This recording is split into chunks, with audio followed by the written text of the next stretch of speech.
Pemirsa selamat pagi, apa kabar Anda hari ini? Hari ini ada banyak berita terkini untuk Anda. Yang pertama apa ya Jason ya? Iya, tentunya ini yang menjadi pemberitaan adalah beras oplosan. Jadi kamu udah sarapan, udah makan nasi belum kalian hari ini ya? Tadi pagi udah nasi sama telur. Nah, itu dia tuh. Tapi kan makan nasi sama telur itu udah bagus, udah ada karbohidrat dan juga ada proteinnya. Tapi kalau misalnya beras dioplos itu jadi nggak bagus.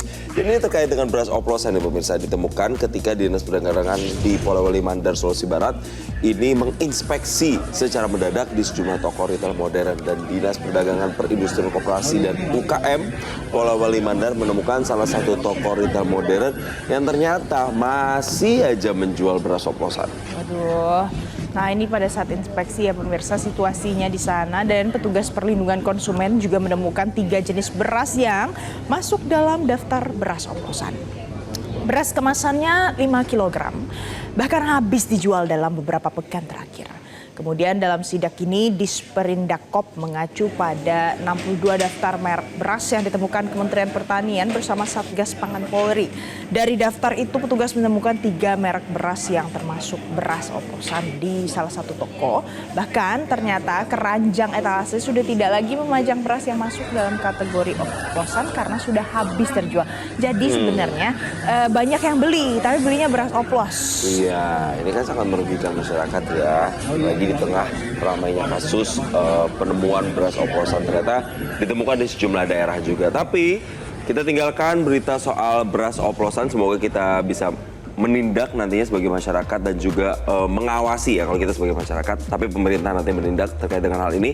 Tapi selain itu ada informasi juga di tengah penerapan tarif baru sebesar 19% oleh Amerika Serikat untuk produk ekspor Indonesia, pemerintah melihatnya ini sebagai sebuah opportunity, sebagai sebuah peluang baru untuk meningkatkan daya saing di pasar global. Apakah benar demikian, Pak? Jadi gini pemirsa, Menteri Perdagangan Budi Santoso mengatakan tarif 19% yang diberikan Amerika Serikat ini masih lebih rendah dibandingkan sejumlah negara pesaing di kawasan ASEAN.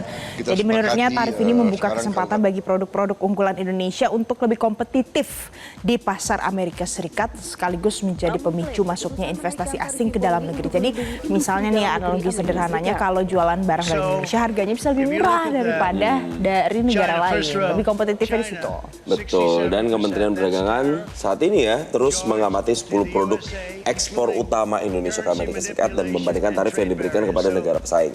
Pemerintah optimis penurunan tarif ini nantinya dapat meningkatkan volume ekspor serta mendorong industri lokal melalui impor barang baku dengan biaya yang lebih murah. Cuman kemarin waktu dialog sama ekonom Bima Yudhistira dari Selius, dia mengatakan ini juga mungkin ya ada potensi juga ketika tarif ini diturunkan, mungkin negara-negara lain juga berpotensi untuk menerapkan tarif tinggi justru di Indonesia. Walah, gitu. nah itulah nanti kita lihat ya bagaimana perkembangannya pemirsa.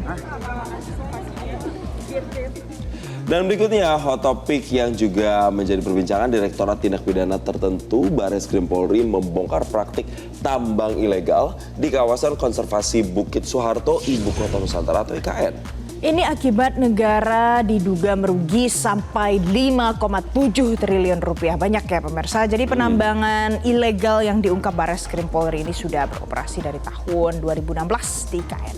Dari 18 orang saksi yang diperiksa, 3 diantaranya statusnya sekarang tersangka. Ada ancaman hukuman 5 tahun penjara dan juga denda 100 miliar rupiah. Dari 2016 loh, udah almost 10 tahun. Betul, dan modus tersangka ini salah satunya dengan memalsukan surat yang seolah-olah ini adalah surat resmi tambang berizin.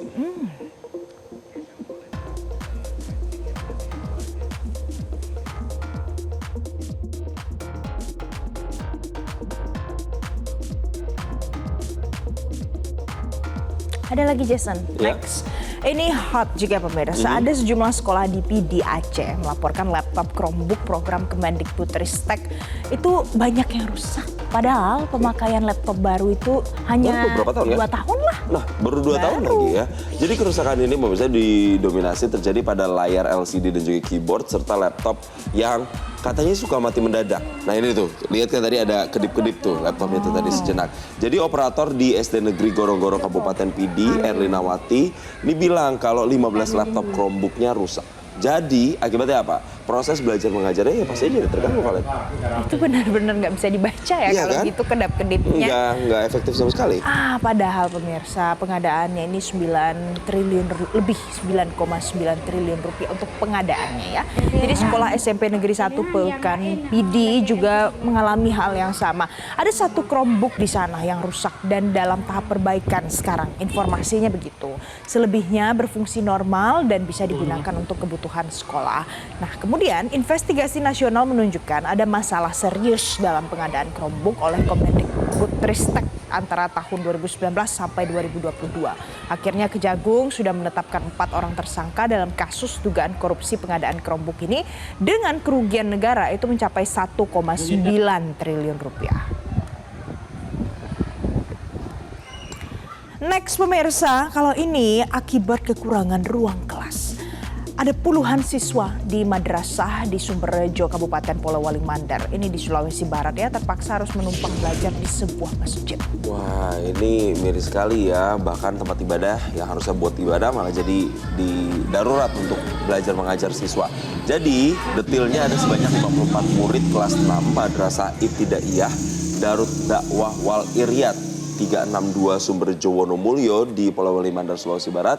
Terpaksa ini harus menumpang belajar di masjid untuk mengikuti proses pembelajaran lantaran sekolah madrasah tempat mereka menuntut ilmu itu kekurangan ruangan nih Valen dan juga pemirsa. Jadi para murid itu harus menumpang untuk belajar di lantai 2 Masjid Jami Barussalam Desa Sumberjo di Wonomulyo, dan mereka itu hanya bisa duduk bersila di lantai beralaskan karpet seadanya dan menggunakan meja tanpa kursi tempat duduk. Ya iyalah, itu kan bukan peruntukan untuk belajar tapi untuk beribadah di sana.